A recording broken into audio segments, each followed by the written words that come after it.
ମୋ ନାଁ ରାଶେଷ ରାୟ ଏବଂ ମୁଁ ଆଉଟ୍ ରାଙ୍କର ଛାତ୍ର ଅଟେ, ଯିଏକି ଆଇଜର ଇନଷ୍ଟିଚ୍ୟୁଟ୍, ଯେଉଁଟାକି ବିଭିନ୍ନ ନ୍ୟାସନାଲ୍ ଇନଷ୍ଟିଚ୍ୟୁଟ୍ ଯେଉଁ ପିଓରଲି ଫର୍ ରିସର୍ଚ୍ଚ, ସେ ତା ଭିତରୁ ମୁଁ ଗୋଟେ କ୍ୱାଲିଫାଏ କରିଛି for BSMS in basic sciences. ଏବଂ ସର୍ବପ୍ରଥମେ ମୁଁ ମୋ ଧନ୍ୟବାଦ ପ୍ରଭୁ ଜଗନ୍ନାଥଙ୍କୁ ଦେବି, ଏବଂ ତାପରେ ମୁଁ ଏବଂ ସମସ୍ତ ମୋର କ୍ରେଡ଼ିଟ୍, ମୋର କଣ୍ଟ୍ରିବ୍ୟୁସନ୍ ଯାହା ବି ଅଛି ସବୁର କଣ୍ଟ୍ରିବ୍ୟୁସନ୍ ଆଉ କ୍ରେଡ଼ିଟ୍ ମୋର ଟିଚର୍ ଆଉ ଇନଷ୍ଟିଟ୍ୟୁସନ୍ ଯାଉଛି। ଏହା ମୋର ଗୋଟେ ସ୍ୱପ୍ନ ଥିଲା, ଯେଉଁଟାକୁ କି ଟିଚର୍ ମାନେ ଇନଷ୍ଟିଟ୍ୟୁଟ୍ ମିଶିକି ଏହାକୁ ମାନେ ଗୋଟେ ସାକାର କରିଛନ୍ତି। ମୁଁ ପ୍ରଥମେ ଯେତେବେଳେ ଆଉଟର ନେଇକି ଆସିଥିଲି, ଫାର୍ଷ୍ଟ ଭାବିଥିଲି ମୁଁ କାଉନସିଲ୍ କେମିତି ଉତ୍ତୀର୍ଣ୍ଣ ହେଇକି ବାହାରିବି, କିନ୍ତୁ ତାପରେ ମୁଁ ଦେଖିଲି ମୋ ସିନିୟର ସ୍ଥିତି ଦିଦି ଆଉ ଆଶିଷ ଭାଇ, ଏମାନେ FMCH ଯେଉଁ ଫକୀରମୋହନ ମେଡ଼ିକାଲ କଲେଜ ବାଲେଶ୍ୱର ଆଉ SC ମେଡ଼ିକାଲ କଲେଜରେ ନିଟ୍ କ୍ରାକ୍ କରି ଥ୍ରୁ ପଢ଼ୁଛନ୍ତି। ଏବଂ ମୋର ବଡ଼ ଭାଇ ରାଜେଶ କୁମାର ପାତ୍ର, ଯିଏକି ICR ଥ୍ରୁରେ ଆଚାର୍ଯ୍ୟ NG ରଙ୍ଗା ୟୁନିଭର୍ସିଟି ତେଲେଙ୍ଗାନା ସେଇଠି ଏବେ କରୁଛନ୍ତି। ତାପରେ ମୁଁ ଭାବିଲି +2 ପରେ ମୁଁ ଏଇଠି ହିଁ କଣ୍ଟିନ୍ୟୁ କରିବି। ଏଠି ଆହୁରି ମୋର ଗୋଟେ ପ୍ଲସ୍ ପଏଣ୍ଟ ରହିଲା କି, କାରଣ ଏନ୍ଭାୟରମେଣ୍ଟଟା ବହୁତ କାମ୍ ଆଣ୍ଡ କ୍ୱାଇଟ୍, ଆଉ ଟିଚର୍ ମାନେ ବହୁତ ସପୋର୍ଟିଭ୍। ଆପଣ ଯେତେବେଳେ ପାଇବେ ବି ଆପଣ ଟିଚର୍ମାନଙ୍କ ଡାଉଟ୍ କ୍ଲିୟରିଂ ପାଇଁ ଆପଣଙ୍କୁ ଏମିତି କିଛି ସିଡ୍ୟୁଲ୍ କରିବାକୁ ପଡ଼ିବନି। ଆପଣ ଯେତେବେଳେ ଚାହିଁବେ ଟିଚର୍ଙ୍କଠୁ ଡାଉଟ୍ କ୍ଲିୟରିଂ ପାଇଁ କରିବେ, କ୍ଲାସ୍ ନେଇପାରିବେ। ଆଉ ମୋର ବ୍ୟାଚ୍ ଷ୍ଟ୍ରେନ୍ଥଟା ଆମର ବହୁତ କମ୍, ଯେହେତୁ କି ମୋର ପ୍ରପର୍ ଆଟେନସନ୍ ମିଳିପାରିଲା। ୱିକଲି ଆଉ ମନ୍ଥଲି ମୋର ପ୍ରତି ଟେଷ୍ଟ ରହିଲା, ଯାହାହେଲେ କି ମୁଁ ଧୀରେ ଧୀରେ ନିଜର ସ୍କୋର୍କୁ ଆଉ ମୋର ଯାହା ବି ପ୍ରିପାରେସନ୍ ଥିଲା ମୁଁ ତାକୁ ଦେଖିପାରିଲି, ଆଉ ମୁଁ ତାକୁ ଧୀରେ ଧୀରେ ଇମ୍ପ୍ରୁଭ୍ କରିଚାଲିଲି। ଏବଂ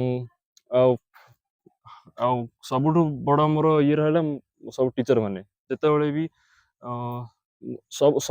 ସବୁ ଟିଚର୍ଙ୍କର ଆଉ ସବୁ ଫ୍ୟାକଲ୍ଟିଙ୍କର ବହୁତ ଇଏ ରହିଛି, କିନ୍ତୁ ସ୍ପେଶାଲି ମୁଁ ପ୍ରଦୀପ ସାର୍ଙ୍କୁ ଆଉ ଦୁର୍ଗେଶ ବିଶି ସାର୍ଙ୍କୁ ମୋର ଅନ୍ତରରୁ ଧନ୍ୟବାଦ ଦେବାକୁ ଚାହିଁବି, କାହିଁକିନା ଯେତେବେଳେ ବି ଲାଷ୍ଟ ମିନିଟ୍ ଯେଉଁ ପୁଷ୍ଟା ମୋତେ ଦରକାର ଥିଲା, ମାନେ ଏକ୍ଜାମ୍କୁ କ୍ରାକ୍ କରିବାକୁ, ସେଇଟା ହିଁ ମୋତେ ବହୁତ ହେଲ୍ପ କରିଛି। ଆଉ ଏହି 3 ବର୍ଷ ମୋର ପ୍ରୋବ୍ଲେମ୍ ସଲଭିଂ ସ୍କିଲ୍ ଆଉ ଯାହା ବି ଏକ୍ଜାମ୍କୁ କ୍ରାକ୍ କରିବା ପାଇଁ ମୋର ସବୁ ଜିନିଷ ଉତ୍ତୀର୍ଣ୍ଣ ହେଇଛି। ଏବଂ ଏଇ ଆପଣଙ୍କ ହାର୍ଡ଼ୱାର୍କ ଆଉ ଡେଡିକେସନ୍ ତ ଦରକାର ଏସବୁ ଜିନିଷରେ।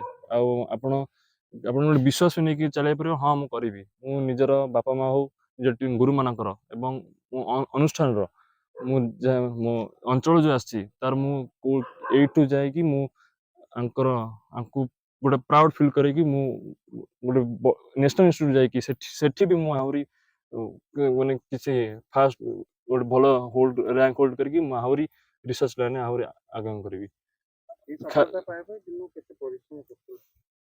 ଦିନକୁ 12-14 ଘଣ୍ଟା ମିନିମମ୍। ଆଉ ମଝିରେ ଏମିତି ଖାଲି ଯେତେବେଳେ ଭଲ ଲାଗେନି ଖେଳା ଖେଳି କରେ, ନହେଲେ ମୁଁ ମୋ ବାବା କି ମାମାଙ୍କ ସହିତ କଥା ହୁଏ। ଆଉ କିନ୍ତୁ ଯେତେବେଳେ ମୋତେ ଲାଗିଛି ହଁ ହବନି, ସେତେବେଳେ ବି ମୁଁ ବାବାଙ୍କୁ କୁହେ ବାବା ହବନି, ବାବା ବିନା କିଛି ପ୍ରେସର ଦେଇ ଖାଲି କୁହନ୍ତି ତମେ ଫ୍ରିରେ ଖାଲି ପାଠ ପଢ଼, ତମ ଦ୍ୱାରା ଯେତିକି ହଉଛି ମୁଁ ତତେ କହୁନି ଏତିକି ମାର କ୍ଷତିର, ତୁ ଖାଲି ଖୁସି ପାଇଁ ନଲେଜ ପାଇଁ ତୁ ଖାଲି ପାଠ ପଢ଼। ସେହି ଜିନିଷଟା ମାନେ ମୋ ଗୋଟେ କାନ୍ଧରେ ହାତ ଥୋଇଲା ଭଳିଆ କାମ କଲା, ଯୋଉଟାକି ମୋତେ ମୁଁ ଆହୁରି ମାନେ ଯେତିକି ଇଏ ଥିଲା ସେତିକି ଜୋସ୍ ଆଉ ସେତିକି ନିଆରେ ମୁଁ ଆହୁରି ଜୋରରେ ପଢ଼ିବାକୁ ଲାଗିଲି। ଏବଂ ମୁଁ ତପନ କୁମାର ପାତ୍ର। ମୁଁ ହାଇସ୍କୁଲ ସ୍ତରରୁ ଅବସର ନେଲା ପରେ ମୋର ବୃତ୍ତି ଶିକ୍ଷକତା ଥିଲା। ମୁଁ ଅବସର ନେଲା ପରେ ବର୍ତ୍ତମାନ ଆଉଟ୍ ରାଙ୍କରେ ମୁଖ୍ୟ ପରିଚାଳକ ଭାବରେ ଦାୟିତ୍ୱ ନିର୍ବାହ କରୁଛି। ବହୁତ ଖୁସିର କଥା, ମୁଁ ସର୍ବପ୍ରଥମେ ମୋ ପରିସର ଭିତରକୁ ଆପଣମାନଙ୍କୁ ଆସିଛନ୍ତି ଆଜି, ସେଥିପାଇଁ ବହୁତ ଖୁସି। ସେଥିପାଇଁ ଅନୁଷ୍ଠାନ ତରଫରୁ ମୁଁ ପ୍ରଥମେ ଆପଣମାନଙ୍କୁ କୃତଜ୍ଞତା ଜଣାଇବା ସଙ୍ଗେ ସଙ୍ଗେ ମୋର ଗଭୀରତମ ପ୍ରଦେଶରୁ ମୋର ନମସ୍କାର ମଧ୍ୟ ପ୍ରଦାନ କରୁଛି। ପ୍ରଥମ କଥା ହେଲା ଯେ ଆଉଟ୍ ରାଙ୍କ 2021 ମସିହାରେ ଅଡ଼ସ୍ପୁରରେ ପ୍ରାଣ ପ୍ରତିଷ୍ଠା ଲାଭ କରିଥିଲା। ଆଜି ସୁଦ୍ଧା 4 ବର୍ଷ ବ୍ୟବଧାନ ନେଇକି ଚାଲିଛି ଏବଂ ଏହି ସୀମିତ ଅବଧି ମଧ୍ୟରେ ଯେଉଁ ସଫଳତା ହାସଲ କରିଛି ତାହା ହୁଏତ ଓଡ଼ିଶାରେ ଥିବା ଆଗଧାଡ଼ିର ଅନୁଷ୍ଠାନମାନଙ୍କ ପାଇଁ ସମ୍ଭବ ହୋଇପାରିନଥିବ। କାହିଁକି ନା ଏ ଯେଉଁ ସଫଳତା ଆମକୁ ମିଳିଛି, ଇଏ ହୁଏତ ଓଡ଼ିଶା ପାଇଁ ଏକ ଗର୍ବ ଓ ଗୌରବର କଥା। ତେଣୁ ଏ ଅନୁଷ୍ଠାନ ଏଇଥିପାଇଁ ବଞ୍ଚିଛି, ଏଠି କିଛି ଅନୁଷ୍ଠାନ ପ୍ରେମୀ ସେମାନଙ୍କର ଡେଡିକେସନ୍ ପାଇଁ ଏବଂ ଶିକ୍ଷକମାନଙ୍କର ଡେଡିକେସନ ପାଇଁ ନିଷ୍ଠାପର ଉଦ୍ୟମ ଏବଂ କର୍ମକର୍ତ୍ତାମାନଙ୍କର ପ୍ରଚେଷ୍ଟା, ଶିକ୍ଷକମାନଙ୍କର ନିରନ୍ତର ଶିକ୍ଷାଦାନ ଏବଂ ଉପଯୁକ୍ତ ସମୟରେ ଉପଯୁକ୍ତ ବ୍ୟବସ୍ଥାକୁ ନେଇ ଆଜି ଏ ସଫଳତା ଆମେ ପାଇଛୁ। ତେଣୁ ଶିକ୍ଷାଦାନ କ୍ଷେତ୍ରରେ ଯେଉଁ ମହତ୍ଵ ଉଦ୍ଦେଶ୍ୟ ନେଇକରି ପିଲାମାନେ ଆସୁଛନ୍ତି ବା ଶିକ୍ଷା ଗ୍ରହଣ କରୁଛନ୍ତି, ସେ ଶିକ୍ଷା ଆଜି ସଫଳ ହେଇଛି। ରାଜ୍ୟ ସ୍ତରରେ ଏବଂ ସର୍ବଭାରତୀୟ ସ୍ତରରେ ଯେଉଁ ପ୍ରବେଶିକା ପରୀକ୍ଷା ଚାଲିଛି, ସେ ପ୍ରବେଶିକା ପରୀକ୍ଷାରେ ଆମ ଅନୁଷ୍ଠାନର 10 ଜଣ ପିଲା ବିଭିନ୍ନ ସ୍ଥାନରେ ସ୍ଥାନିତ ହୋଇଛନ୍ତି। ନିଟ୍ରେ ହଉ ବା ଜେଇରେ ହଉ ବା ବିଟେକ୍ରେ ହଉ ଗଭର୍ଣ୍ଣମେଣ୍ଟ ଅନୁଷ୍ଠାନ ମାନଙ୍କରେ ସେମାନେ ଆସନ ସେମାନଙ୍କର ସାବ୍ୟସ୍ତ କରିପାରିଛନ୍ତି।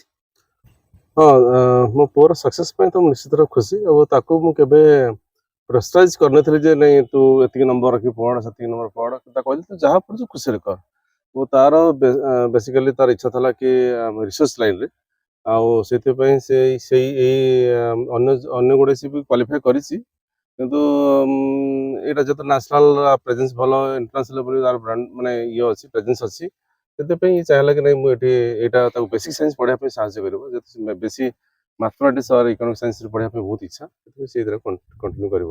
ଓ ୟାର ସକ୍ସେସ୍ ପାଇଁ ଡେଫିନେଟଲି ମୁଁ ଚାହିଁବି କି ଯେଉଁ କିଛି ମେଣ୍ଟର ଥିଲେ ପ୍ରଦୀପ ସାର୍ ଆଉ ଦୁର୍ଗେଶ ବିଶି ଆଉ 2 ଜଣ ସାର୍ ବି ଥିଲେ କେମିଷ୍ଟ୍ରିର, ସେମାନେ ସୌମ୍ୟ ତ୍ରିପାଠୀ, ସୌମ୍ୟ ପଟ୍ଟନାୟକ, ଏବଂ ସେମାନେ ଏଇଥି ଭରସା ହେଇଥିଲା କି ମାନେ ଗୋଟେ ମାନେ ଏଆଇଟି ବ୍ୟାକଗ୍ରାଉଣ୍ଡରୁ ଆସିଛନ୍ତି, ସେଥିପାଇଁ ବହୁତ ନଲେଜେବଲ୍ ପର୍ସନ୍ ଥିଲେ। ଏବଂ ତାକୁ ନିଶ୍ଚିତ ରୂପେ ଗଢ଼ି ପାରିବେ ସେ ଭରସା ତାଙ୍କ ପାଇଁ ଥିଲା। ସେଥିପାଇଁ ତାଙ୍କୁ ହିଁ ମେଣ୍ଟରସିପ୍ ଦାୟିତ୍ୱ ମୁଁ ଦେଇଥିଲି କରିବା ପାଇଁ। ଏବଂ ତାର ଫଳ ବି ଆମେ ପାଇଛୁ। ଏବଂ ସେ ଯାହା କରିଛି, ହଁ କିଛି ସମୟ ପାଇଁ ସେ ତାର ବହୁତ ସ୍ୱାସ୍ଥ୍ୟଗତ କାରଣ ବହୁତ ଖରାପ ହେଇଗଲା, 2 ବର୍ଷ ପରେ 1.5 ବର୍ଷ ପଢ଼ି ପାରିଲାନି। ବଟ୍ ସିଏ ଯାହା କରିଛି ଆମେ ସେଥିରେ ଖୁସି ଅଛୁ।